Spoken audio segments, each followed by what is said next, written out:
Chapter 1. The memory does not belong to me, but I feel every second of it. I am 9 years old. The ash tree above me is full of white flowers, and the air smells like salt water and something warm, like bread just pulled from stone. 3 boys are pressed against my sides, their small shoulders heavy with sleep. The tallest one has his head dropped against my left arm. Even unconscious, his jaw is set like he is ready to argue with someone. The second one is curled on my right, his fingers loosely wrapped around my wrist the way you hold something you are afraid of losing. The third has just tied a blue ribbon around my finger with the concentration of someone defusing something dangerous. He looks up. His eyes are amber, warm, unbothered by the world in the way only children can manage before the world teaches them better. He says, "None of us will ever be lonely again." I open my mouth to answer. Blood falls from the white flowers. 1 drop, then a curtain of it, quiet and red, soaking the petals, running down my wrist, swallowing the blue ribbon whole. I wake up choking. 3 bond rings are cutting into my fingers like they have been slowly tightening all night. My hands are swollen. The rings are gold with black coastal stone inlaid at each setting, and they are beautiful the way a locked door is beautiful. Decorative. Absolute. I am staring at them when I understand 2 things at the same time. First, I am not who I was yesterday. Second, the men across this bedroom are discussing how to get rid of me. I lie still, breathing, processing. The bedroom is enormous. Charcoal stone walls, high windows throwing winter light across a floor that probably cost more than my entire former apartment building. Former. Seattle. The night shift at the grief counseling center. The Omegaverse novel I was reading because the emergency ward was quiet and the story had a compelling synopsis even if the Omega's ending made me furious. The Omega's name was Calloway Ashbourne. I remember closing that book and thinking, someone should have fought harder for him. And now I am him, wearing his rings, lying in his bed, listening to his husbands.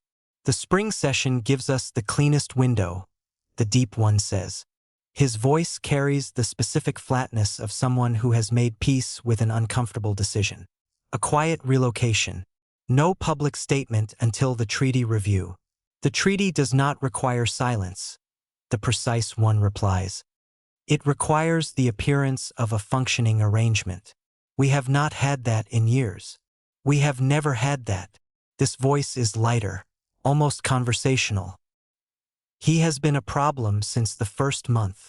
I sit up slowly. My reflection catches in the dark window glass. Auburn hair, sleep-wrecked, eyes the color of sea glass. A scar beneath my right collarbone that Calloway's body carries like punctuation. The period at the end of a sentence I do not know yet.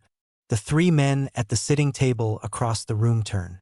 They are identical in bone structure and nothing else. The tallest sits with his elbows on the table and his jaw set exactly the way I remember from the dream. Brecken. Military king. Charred pine and cold iron drifts from him even at this distance. A scent that lands in the chest like an old warning. The one with the careful posture and the ink-stained fingers is Lawson. Judicial king. He smells like rainwater and parchment and the particular brand of confidence that comes from being right too often. The third, leaning back in his chair with the loosened collar and the expression of someone who finds most situations mildly amusing, is Coulter. Diplomatic king. Amber and warm spice. He is the one who said problem. Brecken speaks first. You are awake. Groundbreaking observation, I say.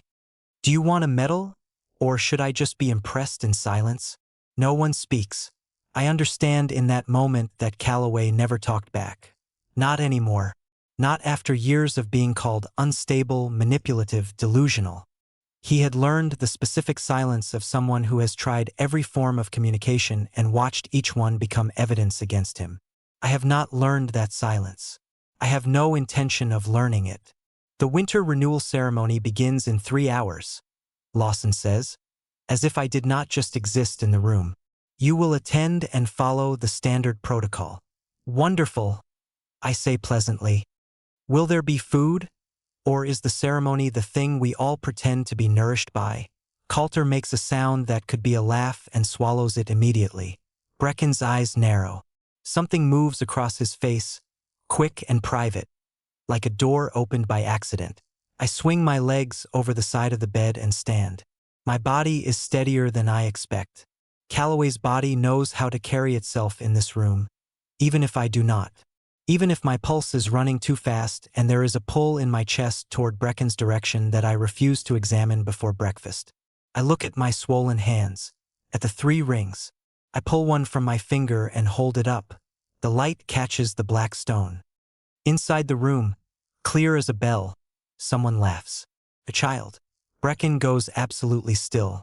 His head turns, slow, toward the empty space to his left. His hand flattens on the table. His face does something I do not have language for yet, something between terror and recognition. There is no child in this room. There is no child anywhere near this wing of the palace.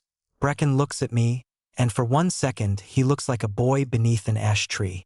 Chapter 2.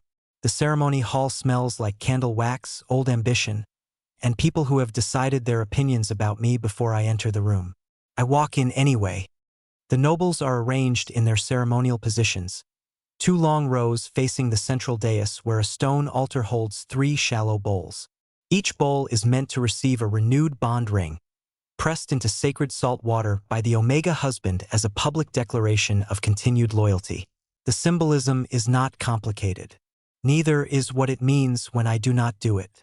Dowager Regent Greer Ashbourne stands at the left edge of the dais in ivory robes, and she is the most composed person in this room. She is always composed. She has the particular stillness of someone who arranged all the furniture before you arrived and is now watching you walk into it.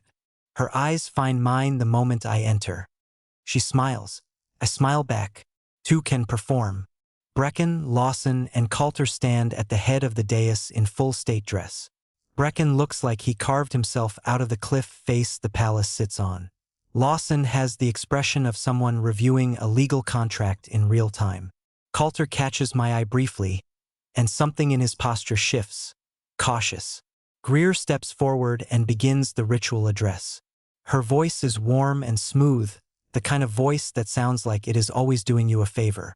She describes the bond renewal as a cornerstone of Greyhaven's stability, a living covenant, a public declaration of unity between the crown and its chosen Omega. I wait until she pauses for breath. Then I step forward and lift Brecken's ring from my finger. The room pulls in a collective breath so sharp it sounds like fabric tearing. Protection without respect, I say, and my voice carries clean across the hall because I am projecting from the chest the way my former supervisor taught me to speak with grieving families. Clearly, so there is no room for misinterpretation, is just imprisonment with better architecture. I place Brecken's ring on the altar. Brecken does not move. His jaw is locked. His eyes are fixed on me with the concentration of someone watching something fall and not yet certain where it will land. I turn to Lawson and take his ring next. Law cannot make neglect sacred, I say. It can only make it organized. Lawson's pen drops from the table beside him. He does not pick it up. He stares at the ring in the bowl with an expression I recognize from my former work. The specific look of someone who has just discovered their understanding of a situation was not just incomplete but structurally wrong. I turn to Coulter last. He is looking at me the way someone looks at a painting they have seen 100 times and only just noticed contains a face they recognize. Humor, I say, is not kindness when the only thing it protects is the people doing the harm. I place his ring in the 3rd bowl. The hall is so silent I can hear the candle flames. Then Greer moves. Her voice comes down like a gavel.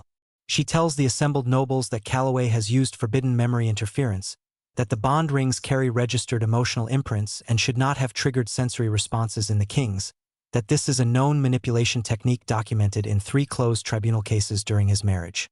She speaks about me with the fluency of someone who has rehearsed this exact speech. I do not defend myself. I have sat across from enough people in crisis to know that defending yourself before a room that has already reached its verdict only produces more evidence for the prosecution. I will not argue my personhood to an audience auditioning for a reason to disbelieve me. I say simply, "Good morning." I leave the dais. Behind me, the rings sit in their shallow bowls. Behind me, Brecken stands with one hand pressed flat against his chest, and his eyes are unfocused, aimed at some middle distance that does not correspond to anything in the room. He heard a child laughing in the bedroom. Now he is hearing something else. Later, Lawson tells me what Brecken experienced. Flash. A laugh beneath a tree. Calloway's laugh. Specific and quick and gone. Lawson himself saw his own hands, child-sized, wrapping linen around a small knee. He remembered the antiseptic smell. He remembered the weight of the other boy's hand on his shoulder, trusting, easy. The weight of someone who had no reason yet to doubt him. Coulter does not tell me what he saw. He finds me in the corridor outside the ceremony hall, and he stands 3 feet away, and he says nothing for a long time. Then, quietly, as if he is not certain the words are real, he says, "Calbird." The name moves through my chest like a key turning in a lock I did not know was there. I keep walking. Behind me, I hear him exhale in a way that sounds like a man discovering he has been holding his breath for 5 years. I remove myself to Greyhaven's Western Observatory. The West Tower rooms have not been used in years, and the locks still recognize the bond rings that no longer sit on my fingers. The door opens anyway. I take that as a sign. I light the fire myself.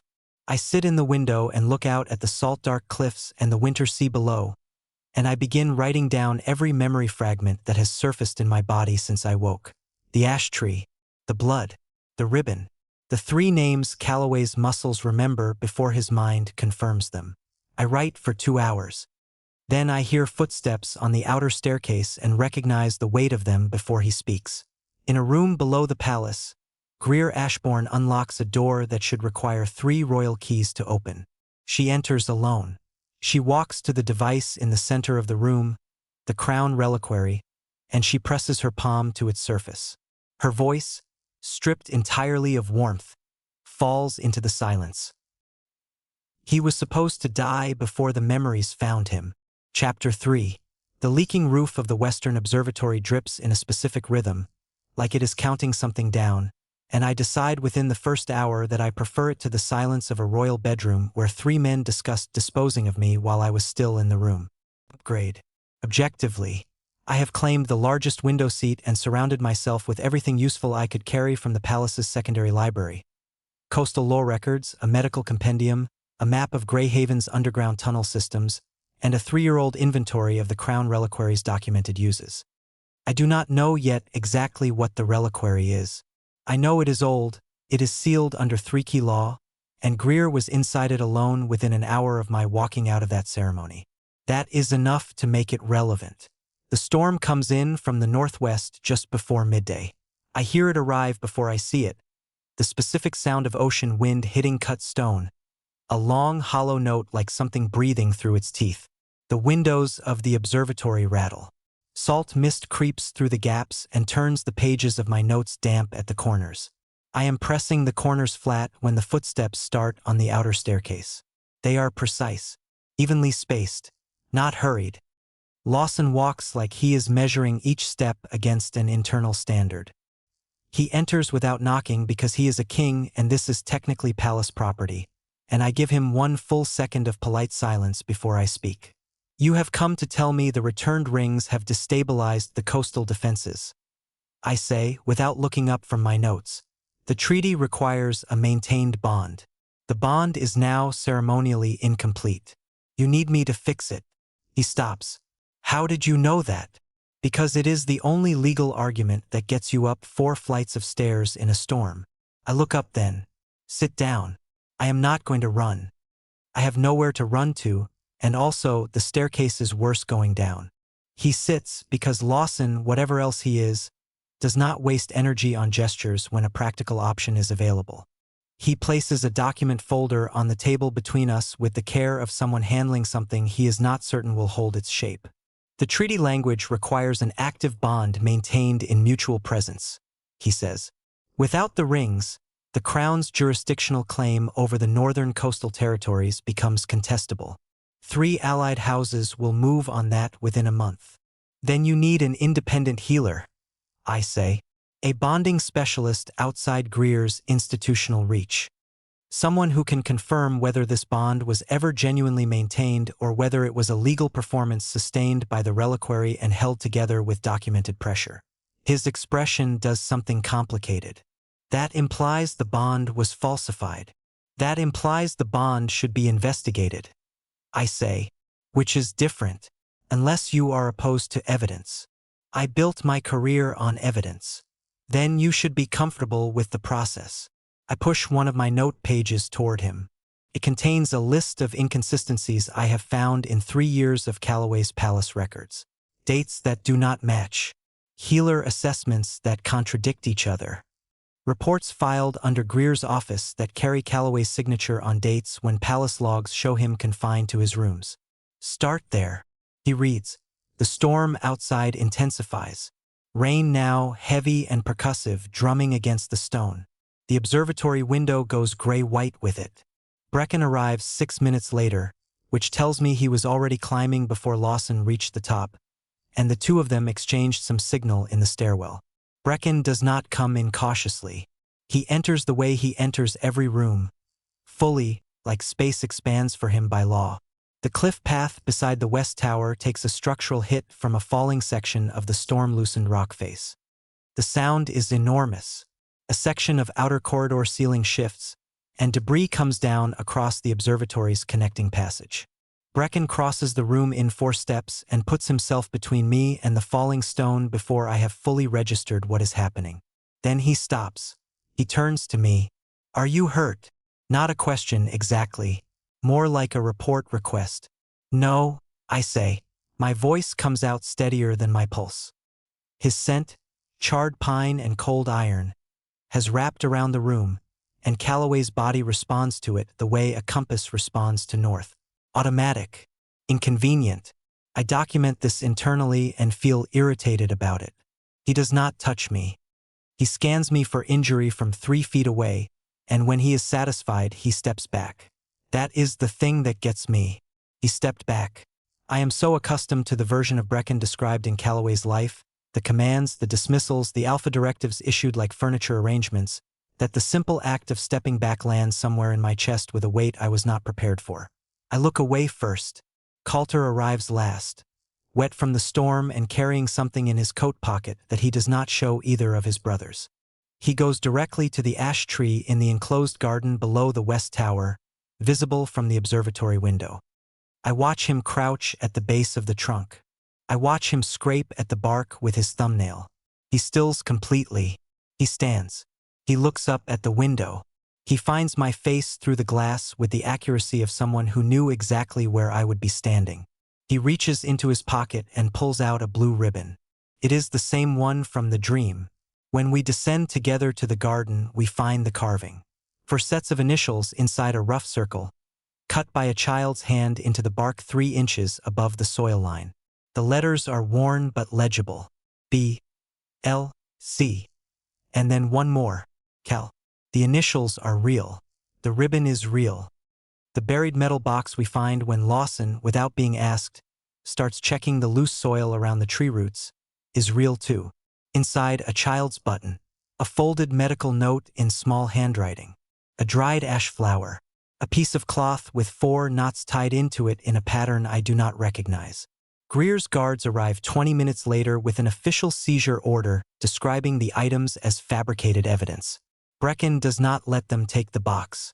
His voice drops to something quiet and final when he tells the lead guard that the box is under personal royal protection pending independent assessment.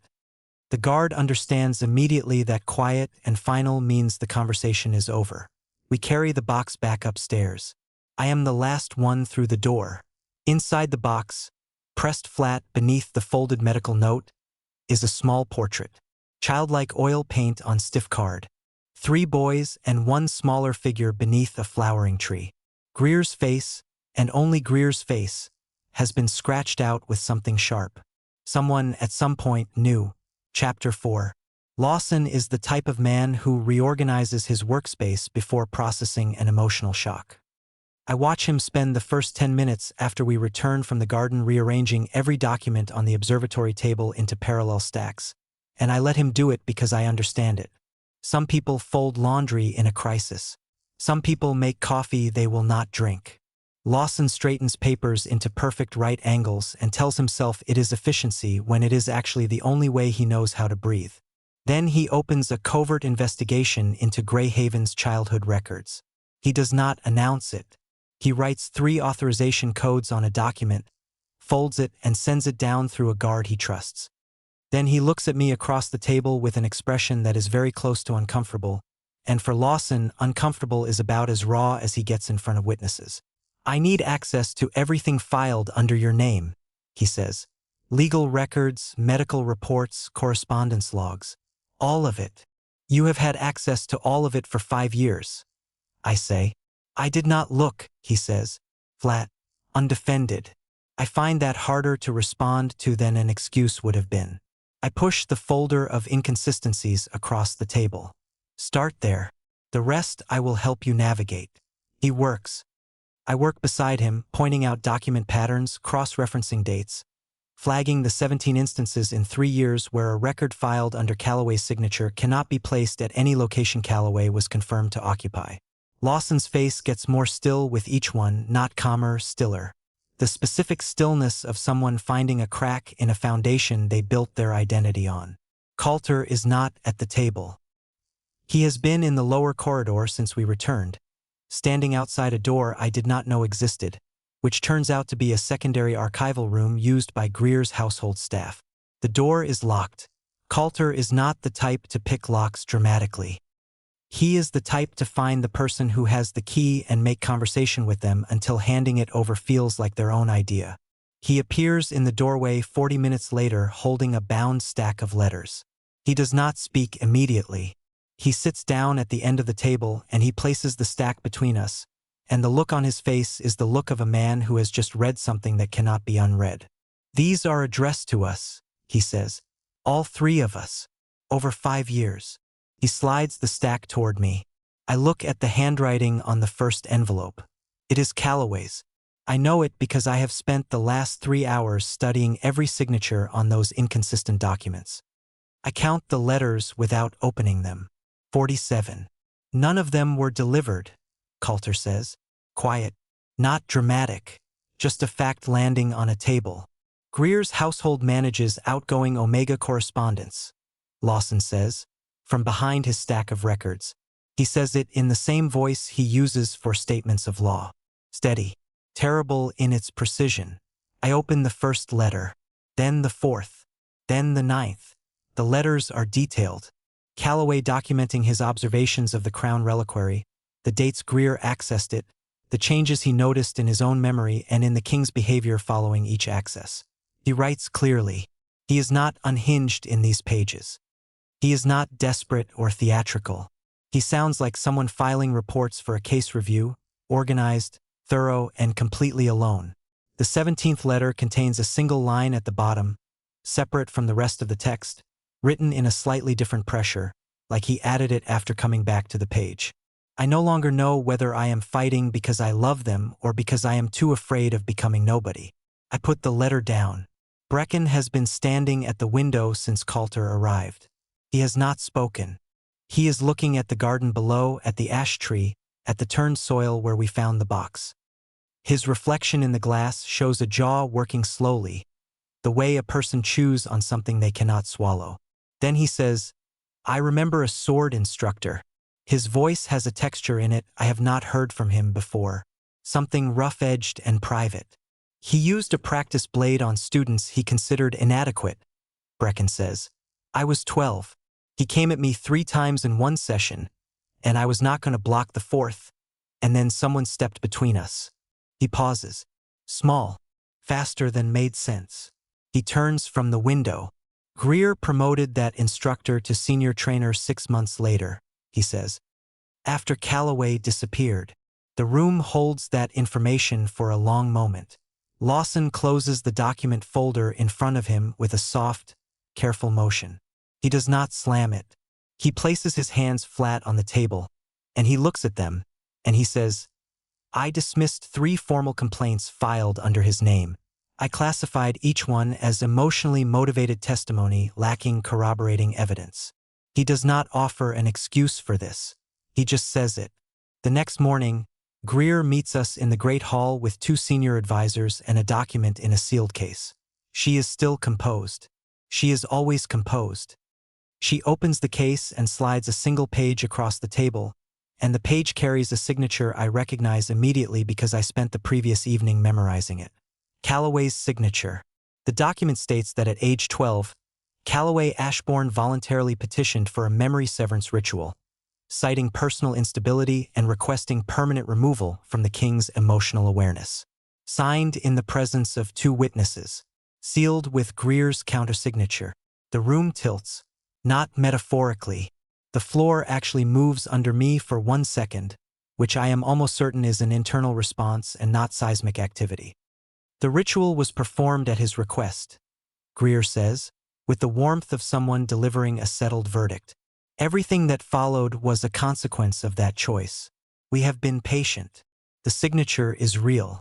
I know it is real because every pen pressure, every loop, every specific break in the letter C matches exactly. Calloway signed his own erasure, and I am standing in his body, staring at proof that the boy this body belongs to looked at the people he loved and decided to make himself disappear for them. At the bottom of the document, below the signatures and the official seal, in letters so small I have to step closer to read them, is the clause that specifies the agreement's conditions. In exchange, the 3 princes will be permitted to live. Chapter 5. The memory does not come all at once. It comes the way a coastline appears through fog, piece by piece, only giving you enough to confirm land is there before it pulls back and makes you question whether you saw anything at all. I am sitting in the observatory with the signed document flat on the table in front of me, and the first fragment arrives without warning. A room, stone walls, a single oil lamp, a child's hands, Calloway's hands, pressing flat on a table the way someone does when they need the solid surface to keep them upright. Greer's voice, not warm, not yet. She is holding a piece of paper, and on it are names and dates and a stamp from the Royal Intelligence Office. She tells 12-year-old Calloway that the assassination is scheduled. She tells him the perpetrators have already infiltrated the palace perimeter. She tells him the bond of 4 is the only leverage point the conspirators need to destabilize the crown. She tells him the 3 princes will be dead before the new moon if the bond survives. The child across from her does not scream. He does not run. He asks what happens to them if he agrees. She tells him they will be protected, monitored, safe. He will remain in the palace because his proximity stabilizes the altered memories and prevents psychic bleed-through. He will simply not exist in their emotional landscape. They will be safe and he will be there, and that is enough. He asks if it hurts. She tells him it is over quickly. He signs. The memory releases and I am back in the observatory, gripping the table edge, and my hands are shaking with a fury that is partly mine and partly a residue of a 12-year-old boy who just agreed to erase himself because 3 people he loved were a more important sentence than he was. I sit with that for a long time. Then I start cross-referencing. The assassination document Greer showed Calloway was a Royal Intelligence report. Those reports carry date stamps, case numbers, and mandatory follow-up files. I have Lawson's archival access open on the table beside me. I search the case number from the memory. Nothing. I search the date range. 3 intelligence files from that month. None of them reference an assassination attempt. 2 are routine border assessments. 1 is a trade dispute summary involving a southern house and a fishing territory. I searched the names Greer listed as perpetrators. 1 is a retired harbor official who died of a fever 4 years before the alleged assassination plot. 1 is a court musician documented in 3 separate event programs as performing publicly on the exact night Greer claimed he was infiltrating the palace. The 3rd name is the sword instructor Brecken mentioned. Brecken comes in while I am still working. He does not announce himself. I hear the specific rhythm of his footsteps and do not turn around. She fabricated it, I say. All of it. The assassination never existed. He comes to stand beside the table. He looks at the documents spread across it. His jaw works. Then what did the prophecy actually say? He says. I do not know yet. Greer has the sealed translation, and I would need either Lawson's highest-tier archive access or Coulter to talk his way into the ecclesiastical library before nightfall. I pause. Both are achievable, Coulter especially. He will do it. I know. He is quiet for a moment. I keep my eyes on the documents. He was protecting us, Brecken says. Not a question. The sound of someone arriving at a conclusion that has destroyed several things they believed about themselves on the way there. He was 12 years old and someone showed him fabricated evidence that you were going to die, I say. He made the decision a 12-year-old makes when love is the only leverage point available, and no one has taught him yet that love is not supposed to cost that much. Brecken sits down across from me, slowly. And then we spent 5 years punishing him for surviving it, he says. I let that land without softening it. Coulter reads the 47th letter that afternoon. The last one Calloway wrote, which is also the one where his handwriting begins to shift midway through, growing lighter, like the pen is being held by someone whose grip is loosening. In it, Calloway describes the ritual not as a sacrifice but as a failure. He writes that self-erasure was supposed to feel noble. He writes that it does not. He writes that he can feel the suppressed memories vibrating against the seal like something trying to get out, and he is exhausted by the effort of staying close enough to contain them while being treated as a person who should not have stayed at all. Coulter finishes reading. He folds the letter back into its envelope. He does not cry. He does something quieter than crying. He sets the envelope down with the same careful placement Lawson used on the document folder, and he presses 2 fingers against the corner of it, and he keeps them there. They come to me separately that evening. Brecken first, with an accountability that carries no demand attached to it, no expectation of absolution, no implication that saying the true thing should earn him anything in return. He tells me I am not required to finish the love story they destroyed. He tells me he will restore Calloway's name in every public and legal record in Greyhaven regardless of what I choose. Lawson second, who says, with the specific pain of someone whose identity lives in being fair, that he spent 5 years calling justice something that was not. I do not grant forgiveness. I am not in the business of distributing what I have not processed. But something shifts. Some door inside me, small and cautious, opens 1 inch. Then, in the quiet after, I hear the second voice. Not an echo, not a memory, a voice, separate from me, gentle the way presence is gentle when it has been waiting patiently for a long time to be recognized. It says quietly and without urgency, I did not disappear. I called you here. Chapter 6. The voice does not echo. It does not shake. It arrives the way a hand lands on your shoulder in the dark, certain of where you are even when you cannot see it. I sit completely still. I called you here. It says again, and this time I feel it the way you feel a tuning fork pressed against bone. Not in my ears. In the center of my chest, below the scar, below the breath. Calloway, I say aloud. The name settles the room.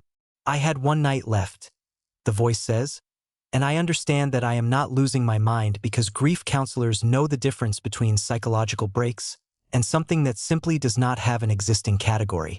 The reliquary was collapsing my consciousness. I could not fight Greer from inside. I needed someone who understood loss but had not yet learned that loss was supposed to be carried alone.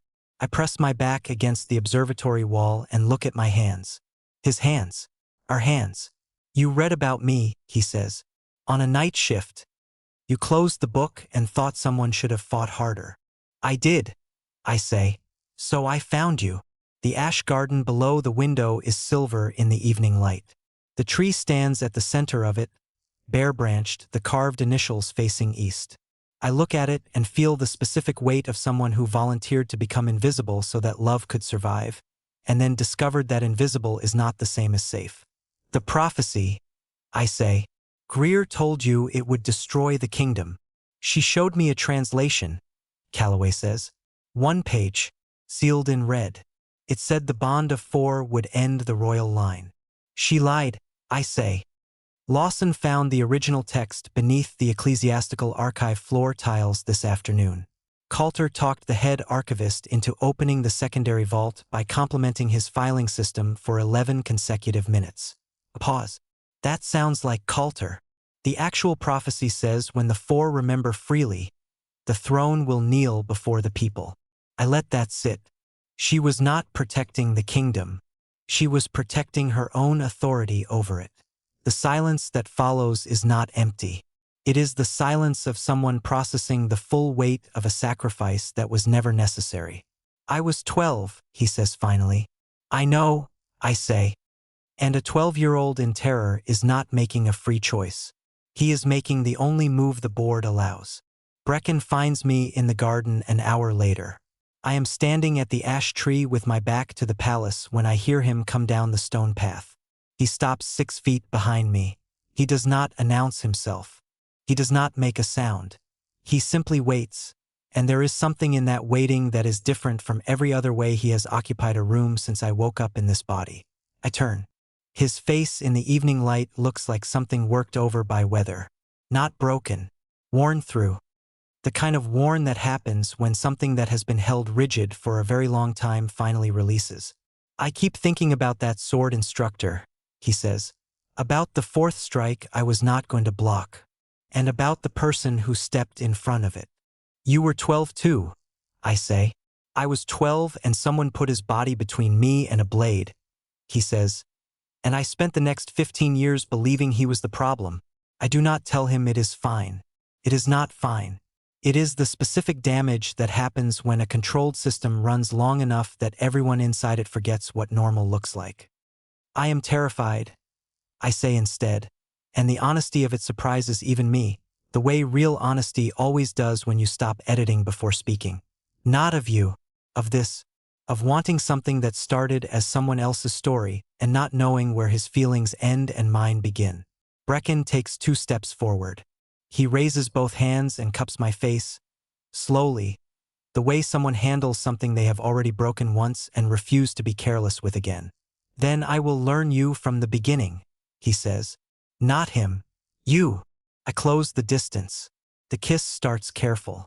His mouth is warm and he holds still, letting me set the pace, letting it be my choice down to the last inch. Then I pull the front of his coat and something in him gives way, and the careful becomes hungry, and his hands stay gentle even as everything else stops being. We stop before instinct rewrites the decision for us. He presses his forehead to mine. Every bell in Greyhaven begins ringing at once. Not a ceremony. Not a signal. Every bell simultaneously, from the harbor to the palace spire, ringing without anyone pulling their ropes.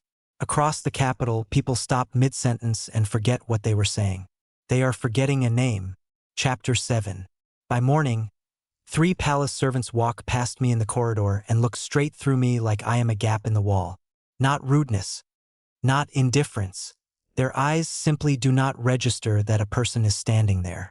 I watch one of them, a woman who brought me tea every morning for the past 3 weeks and always added an extra spoonful of honey without being asked, walk past me with a tray and a pleasant expression directed at the empty air 6 inches to my left. My name is already gone from her. I tell Brecken. He finds Lawson.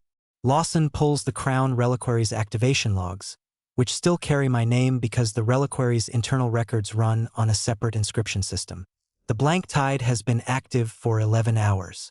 It is not moving the way a normal memory alteration moves. It is not targeting individuals. It is spreading through Greyhaven the way ink spreads through water, following the paths of least resistance, finding every mind that was only loosely holding the information and pulling it loose entirely. The legal reforms are going with it. Lawson finds 3 of his rewritten statutes have reverted to their original language overnight. The old bonding laws, the ones requiring Omega compliance without consent, are restoring themselves in the official registry as if his corrections were the error. Coulter takes the stack of intercepted letters to the Royal Council chamber and reads every single one of them aloud, including the ones where Calloway describes Greer accessing the reliquary at hours she claimed to be in prayer. He reads them in a flat, carrying voice with no editorial addition, just the words Calloway wrote alone in rooms where no one was listening. 3 council members walk out. 2 stay and ask Coulter to continue. One of those 2 is the head of the independent judiciary. It costs Coulter something visible to stand there and read those letters. I watch his hands from across the chamber and his grip on each page is too tight, the controlled pressure of someone managing the specific shame of knowing they saw pain and narrated around it instead of naming it. Lawson places himself under independent tribunal review that afternoon. He does not wait to be asked. He submits his own conduct record, flags the 3 complaints he dismissed, and requests that an outside panel assess whether his rulings during the marriage period meet the standard he built his legal reputation on. He tells me afterward, in the quiet of the observatory, that intelligence without humility is just a more organized way of being wrong. I tell him that is the most self-aware thing I have heard from a man who color-codes his evidence by severity level. He looks at me for a moment. Then, slowly, he says, "I am aware the humor is a deflection." "It is," I say. "It is also true. Both can exist." He nods once like he is filing that away. Brecken disbands the involuntary Alpha command system in the Palace Guard the same evening. No announcements. No ceremony. He calls the senior guard captain in, gives the directive, and signs the order with the same pen he used to sign Calloway's first confinement order 5 years ago. He tells me later he chose that pen deliberately. I believe him. The 4 of us spend 3 weeks like this. Accountability rendered in daily actions, not speeches.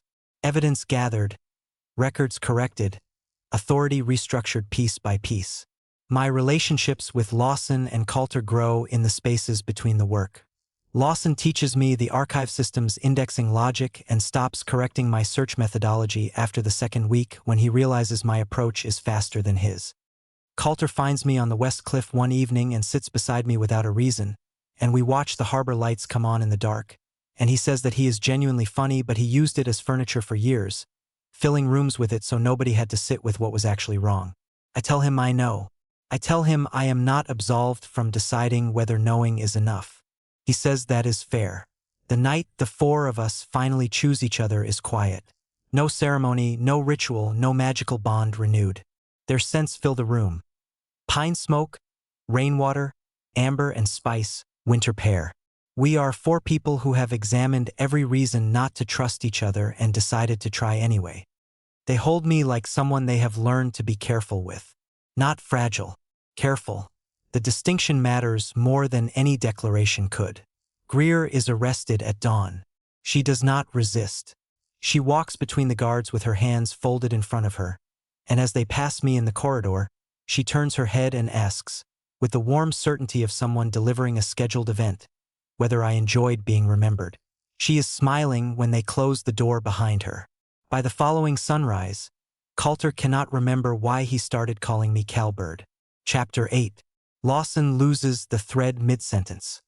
We are in the archive room, working through the final set of reliquary activation records, and he stops speaking, and his eyes go to the window, and he stays there for 4 full seconds before he turns back to the table with a slight crease between his brows. "I apologize," he says. "I lost the point I was making. You were cross-referencing the March access dates with Greer's travel records," I say. He looks at the page in front of him. He looks at it the way you look at something in a language you used to speak. "Yes," he says slowly. "That is right. It is not right." Something in his eyes is off by a degree, like a painting rehung at the wrong angle. Almost the same, not the same. The blank tide is reaching him. I close the folder and stand and put my hand flat on the table between us. "Lawson, look at me." He does. "My name," I say. He says it. Correct. Present. But I watch the effort it takes, and it is more effort than it was yesterday, and tomorrow it will take more still. I leave him with the records and find Brecken in the East Corridor. I tell him what is happening. He does not argue or assess. He turns and walks directly toward the reliquary's sealed chamber, and I follow, and we both know we are running out of time in a way that does not accommodate a calm plan. Coulter meets us at the chamber door. He has the original prophecy text in his hand, the one he and Lawson pulled from beneath the archive tiles, and he is pointing at the 3rd line of the central stanza with the focused energy of someone who has just understood a joke told 4 years ago. "It does not say the 4-person bond will end the kingdom," he says. "It says when the 4 remember freely, the throne will kneel before the people." He looks up. Greer did not erase Calloway to stop a magical catastrophe. She erased him because a freely chosen bond between the four of us would have forced the crown to answer to the people instead of to her. The door to the reliquary chamber opens. Greer walks out, not escorted. Alone. The two guards who were stationed outside the chamber are sitting against the far wall, conscious but unfocused, their eyes tracking nothing. She has been in the reliquary. She holds a glass capsule in her left hand, small enough to close a fist around, and inside it a black liquid rotates slowly like something with a direction it wants to go. I activated the second phase 40 minutes ago, she says, with the patience of someone explaining a completed task. The blank tide reaches full saturation in approximately 6 hours. After that, every record, every testimony, every memory in Greyhaven connected to the concept of Omega autonomy will be unwritten. The old laws will not just restore. They will be the only laws anyone remembers existing. She tilts her head. You cannot dismantle what people do not remember building. Brecken steps forward. She raises the capsule. Breaking this releases the saturation immediately, she says. Full erasure in under a minute. Every mind in the palace, including yours. I step in front of Brecken, not because I need to protect him, because I am the one she wants to negotiate with and we both know it. What do you want? I say. What I have always wanted, she says. Stability. A kingdom that functions without the chaos of distributed power. And you, specifically, to agree to disappear. No ritual this time. Just leave Greyhaven. Permanently. Calloway Ashbourne ceases to exist as a legal person. The reforms dissolve quietly. The kings grieve briefly and move forward. She is using the exact architecture of the offer she made to a 12-year-old. Same logic. Same framing. Love as a reason to self-destruct. Sacrifice repackaged as choice. I look at the capsule. I look at her face. You showed him a fake assassination order. I say. You told a child that the people he loved would die if he did not erase himself. And when it worked, you kept him close enough to stabilize your stolen memories and called his pain instability for 5 years. Her expression does not change. And now you are doing it again, I say, with a bigger audience. Brecken's hand closes around my wrist from behind. Not pulling, just there, present. Coulter moves left. Lawson, who followed us down at some point without my noticing, moves right. We are not doing this alone, Brecken says, and he is not talking to Greer. The healer arrives behind Lawson, breathless, holding a sealed document. She has been running. She says the blank tide has a third function Greer never disclosed. It feeds on isolated sacrifice. One person choosing to disappear alone accelerates it. For people choosing together can starve it. Chapter 9. The healer's name is Voss, and she has been studying the Crown Reliquary in secret for 3 years, which she mentions in the same tone most people use to describe a hobby, calm and specific and slightly apologetic for the timing. She spreads her document on the floor of the corridor because there is no table and no time, and the four of us crouch around it while Greer stands 6 feet away holding the capsule and watching us with the expression of someone who has already calculated that this changes nothing. Voss points to a diagram at the center of the page. The reliquary's saturation mechanism, illustrated in the kind of detail that only comes from years of quiet, unauthorized research. The blank tide is not a curse in the traditional sense, she says. It is an amplifier. It finds the emotional frequency of sacrifice, specifically unilateral sacrifice, one person absorbing damage to protect others, and it uses that frequency as fuel. The original design was meant for battlefield trauma management. Greer modified it. She pointed it at Calloway, Coulter says flatly. At the pattern he established. Voss says. One person bearing the cost alone. That pattern has been running for over a decade. The tide has been feeding on it the entire time. She looks at me. If you agree to disappear alone, even voluntarily, even with good intentions, you will accelerate the final saturation to under 4 minutes instead of 6 hours. I look at Greer. She knew. She has always known. Every time she framed sacrifice as the noble choice, every time she positioned self-erasure as love in its purest form, she was feeding the mechanism. She did not just manipulate Calloway into disappearing. She engineered a system that became stronger every time he chose to suffer alone. That is the thing about certain kinds of cruelty. It does not announce itself. It teaches you a language and then uses your own fluency against you. What breaks it? I say. Voss points to the second diagram. Shared cost. Distributed sacrifice.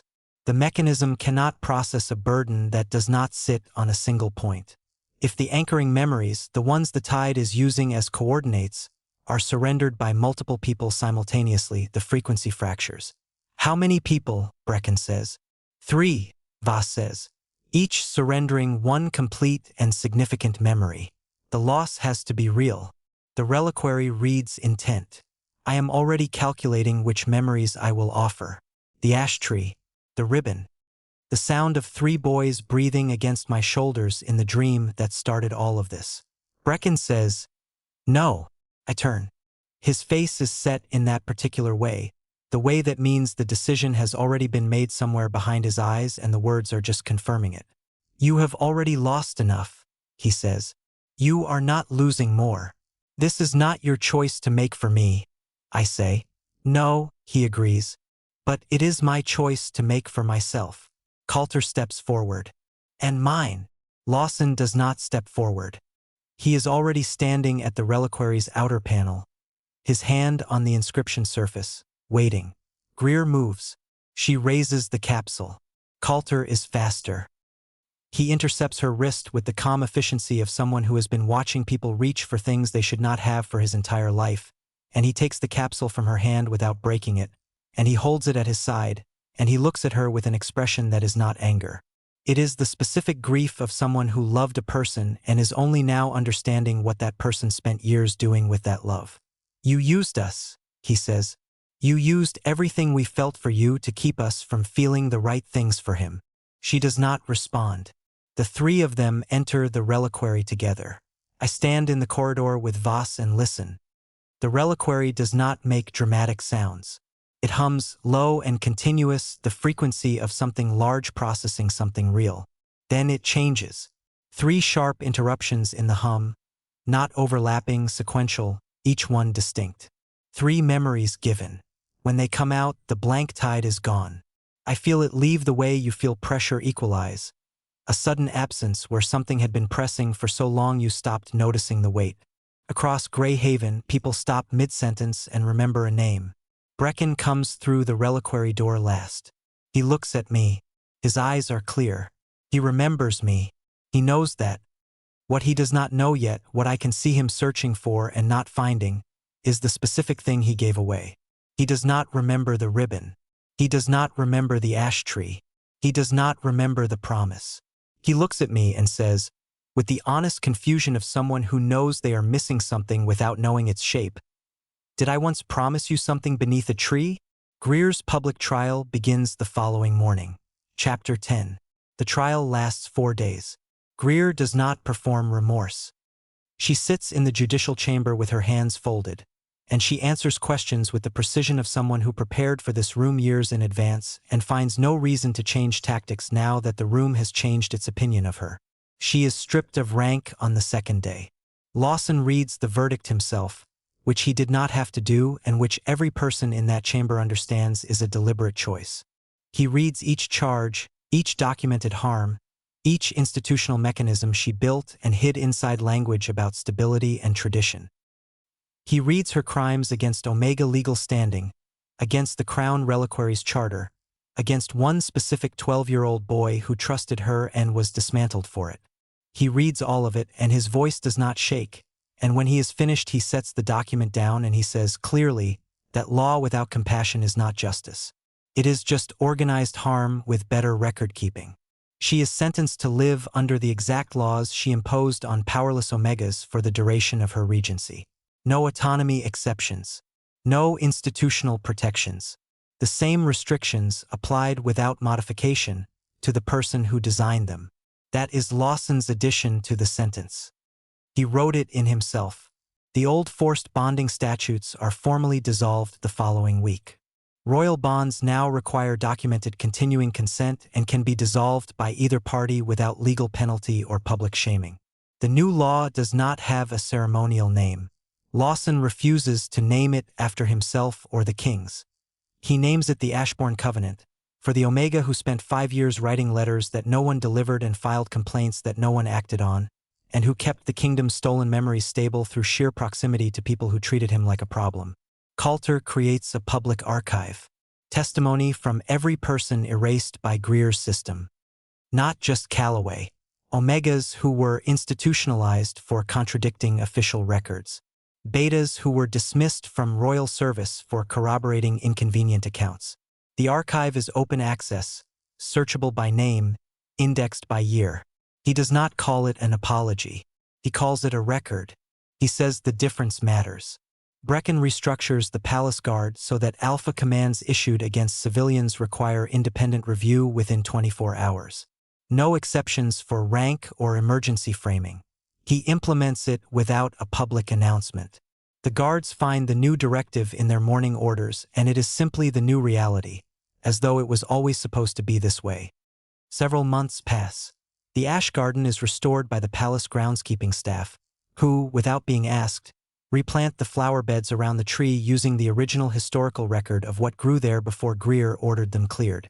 White ash flowers return in the spring. They come in full in early summer, and on the morning they open completely, all 4 of us walk into the garden together. I am carrying 3 blue ribbons. The triplets do not remember the original ceremony. Brecken does not remember the promise. Lawson does not remember the exact sound of the laugh he gave away. Coulter does not remember tying the first ribbon. Those memories were real and they were surrendered freely and they are gone, and no one is pretending otherwise. We create a new ceremony. Lawson goes first. He ties his ribbon around my wrist and says he promises to listen before he judges. He means it in the legal sense and the personal sense, and I believe both. Coulter ties his ribbon and says he promises to speak when silence is protecting the wrong person. He says it with the full weight of someone who knows exactly how long he stayed quiet and what it cost. Brecken is last. He takes the ribbon from my hand and looks at it for a moment. He does not know why the ribbon feels significant. He knows that it does. He holds it the way you hold something that resonates before you understand why. He ties it around my finger. His fingers find the knot without hesitation, an unusual pattern, 2 loops crossed under and once over the right side, a specific configuration that no one taught him today. It is the same knot, exactly the same knot he tied when he was 9 years old, beneath a different version of this same tree, with a boy who had no reason yet to believe love was something you had to earn by disappearing. I look at his hands completing a promise his memory no longer holds, and I understand something I will carry for the rest of my life. You can take a memory. You cannot take a person's character. The real thing finds its way home. Then Calloway's presence surfaces one last time. Not as a voice, as warmth. A hand between the ribs, gentle, the way presence is when it has been waiting a long time to be at rest. Thank you, he says, for teaching them how to love us without destroying us. He fades, peaceful, whole, like someone who has finally set down something heavy and has nowhere left to be. Keep his name. It belongs to both of us now. Brecken finishes the knot and looks up, and what is in his face is not the boy from the memory and not the king from the ceremony hall. It is just him, choosing me, present tense. No prophecy required. He had forgotten the promise, but when he reached for my hand, he kept it anyway. If the story moved you, stayed with you, or made you feel something real, subscribe to this channel and turn on notifications so you never miss a story that was built to matter. Drop your thoughts in the comments. Your words might be exactly what someone else needed to hear today.